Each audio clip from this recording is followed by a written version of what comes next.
Salut tout le monde, j'espère que vous allez bien. On est parti les amis pour une nouvelle vidéo avec une information très importante, notamment qui concerne le dossier Kylian Mbappé. On en parlera dans quelques secondes. On va démarrer avec l'anniversaire de deux joueurs du Real Madrid. Premièrement, Endrick qui fête aujourd'hui ses 17 ans.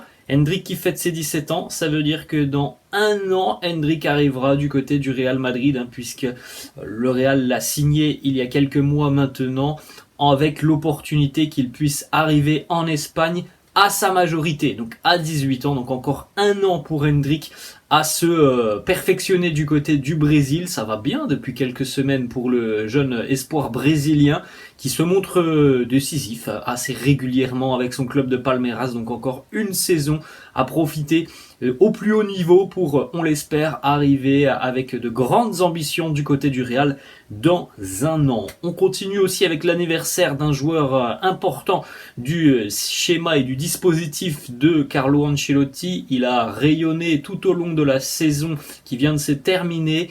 Fede Valverde, l'international uruguayen, fête aujourd'hui ses 25 ans. On lui souhaite évidemment un très joyeux anniversaire, comme à Endrick d'ailleurs. Fede qui a pris un rôle majeur dans le 11 de Carlo sur la saison écoulée. C'était pas forcément le cas il y a encore un an et demi. C'était un joueur de rotation.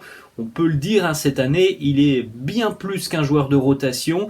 Il y aura encore une fois la possibilité cette année pour Fede peut-être d'évoluer en tant qu'ailier, même si c'est pas forcément l'option que l'on privilégie, mais il y a aussi cette possibilité pour lui de se battre pour une place au milieu de terrain, et la bagarre va être rude parce qu'il y a énormément d'alternatives et d'options au milieu de terrain pour le Real. On continue les amis avec les deux unes des quotidiens madrilènes. Les deux unes sont consacrées à Kylian Mbappé. Marca qui titre Mbappé officiellement en vente. On va en parler dans quelques secondes. On poursuit avec la une de AS qui titre Contra las cuerdas, contre les cordes. Alors est-ce que Kylian Mbappé s'attendait à cette décision du Paris Saint-Germain ?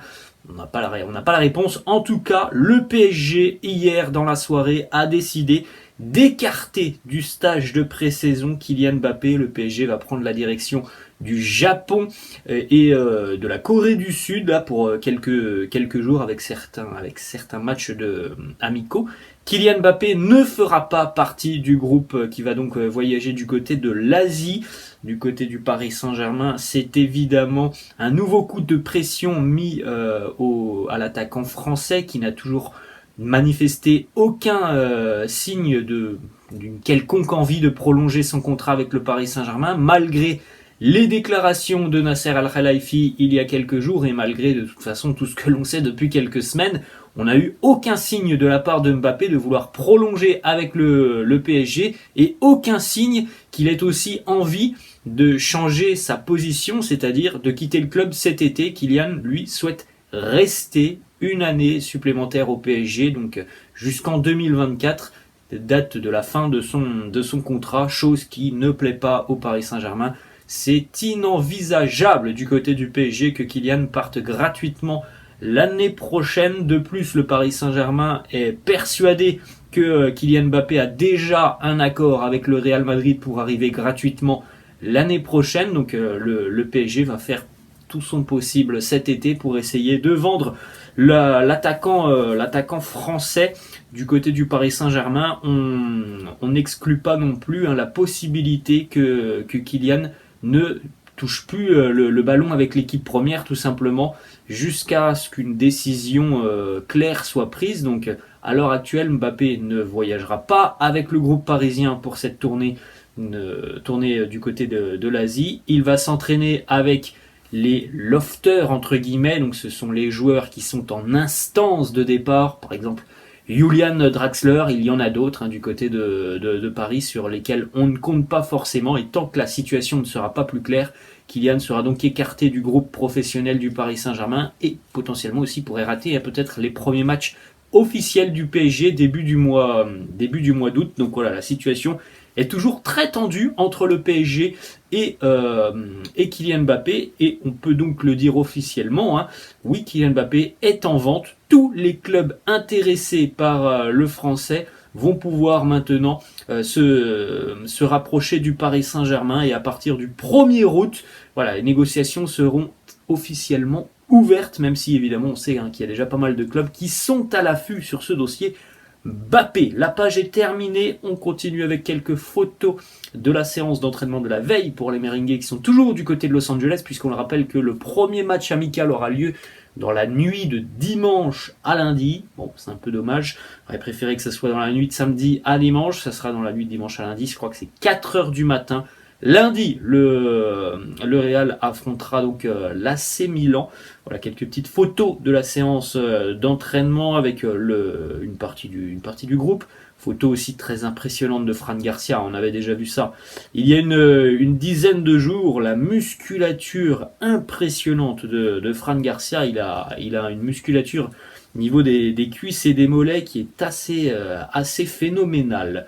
La petite reprise de volée de Vinicius Junior à l'entraînement, lui qui avait pris un coup il y a 24 heures. Visiblement, ça a l'air d'aller pour le Brésilien. Plus de peur que de mal et évidemment, ça ravit tout le monde parce que ça aurait été quand même un gros pépin pour le Real sur cette pré-saison que de perdre déjà Vinicius. La défense centrale aussi en petite photo avec Eder Militao et son coéquipier Antonio Rudiger. Il y a de l'adversité au milieu, on en a parlé tout à l'heure. Il y en a aussi en défense. Les places sont chères et sont rudes en défense. Il y a aussi beaucoup d'options pour Carlo Ancelotti. Autre photo de cette séance d'entraînement, Nico Paz face à Fede Valverde. On parle peu de Nico Paz depuis le début donc de la pré-saison parce qu'il y a l'arrivée aussi de nouvelles recrues. Mais le jeune Nico Paz, il est là et d'après les informations qui émanent des séances d'entraînement, un profil très intéressant aussi.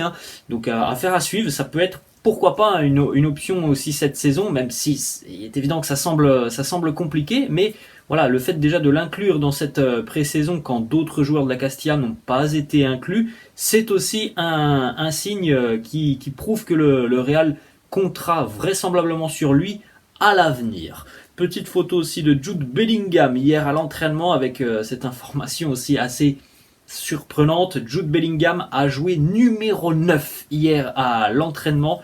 Il semblerait que ça soit une possibilité pour Carlo Ancelotti cette saison. Alors j'espère de tout cœur que c'est faux, que ça n'arrivera pas. On a déjà vu par le passé des options de Carlo Ancelotti qui n'avaient pas été de franche réussite. Quand on se souvient du Classico entre le Real et le Barça il y a plus d'un an, où on avait vu Luka Modric numéro 9, voilà, je pense qu'on n'a pas envie de voir Jude Bellingham numéro 9. Alors il a énormément de qualité.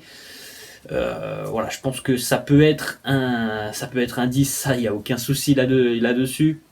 9,5 peut-être, 9 pur. Là, j'ai beaucoup de mal à y croire quand même que l'on puisse avoir Bellingham en 9 pur. Autre petite info, la déclat de Jude qui nous dit « J'aime beaucoup ma vie en ce moment. Non seulement c'est le plus grand club au monde, mais Madrid est aussi une très belle ville. Les gens sont formidables. Ils m'ont très bien accueilli. Je suis très content. Les entraînements se passent bien. Je me plais beaucoup ici dans mon nouveau club. » On poursuit les amis avec deux petites informations importantes sur cette séance d'entraînement d'hier. On a eu notamment une opposition entre une équipe 1 et une équipe 2.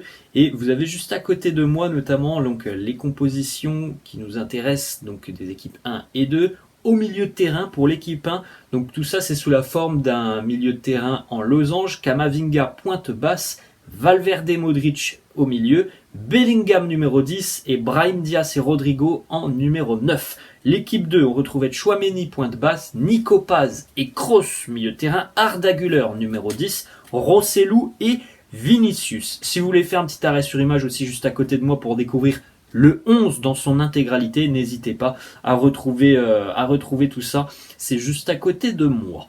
Petite information qui concerne Arda Güler. Il a déjà gagné le respect du staff, de ses coéquipiers. Ancelotti est agréablement surpris, il ne s'attendait pas à voir quelqu'un de si mature dans le jeu. Le niveau d'Arda est si intéressant qu'Ancelotti a déclaré en interne que son rôle dans l'équipe cette saison allait être beaucoup plus important que prévu. On n'avait peut-être pas imaginé au début, lors de son arrivée et avant, lors des négociations, que Arda allait montrer autant de personnalité, autant de bonnes choses depuis son arrivée, et on n'envisageait peut-être pas d'en faire un joueur de l'effectif cette saison. C'est peut-être aussi pour ça que avant qu'il ne signe, il y avait pas mal de fois des informations qui faisaient état d'un potentiel prêt d'Arda Güler. Visiblement, c'est plus du tout à l'ordre du jour. Arda Güler, vraisemblablement, jouera cette saison avec le club, et de par ce qu'il montre, pourrait être aussi une option très sérieuse offensivement, parce que voilà, c'est un joueur de grande qualité. Il l'a déjà prouvé depuis son arrivée. On va terminer, les amis, avec 3 petites informations. Hier, on a vu le nouveau maillot du Real. Vous l'avez juste à côté de moi. Version manche longue portée par Vinicius sous le soleil de Los Angeles. Très belle petite photo. Vous avez aussi la nouvelle veste d'avant-match du Real. Et puis on termine aussi avec le maillot d'échauffement, vraisemblablement maillot extérieur. Voilà les amis, la fin de cette vidéo. J'espère que ça vous a plu. N'hésitez pas, comme d'habitude, à lâcher un petit pouce bleu. N'hésitez pas non plus à vous abonner à la chaîne. Je vous laisse et je vous dis à la prochaine. Ciao!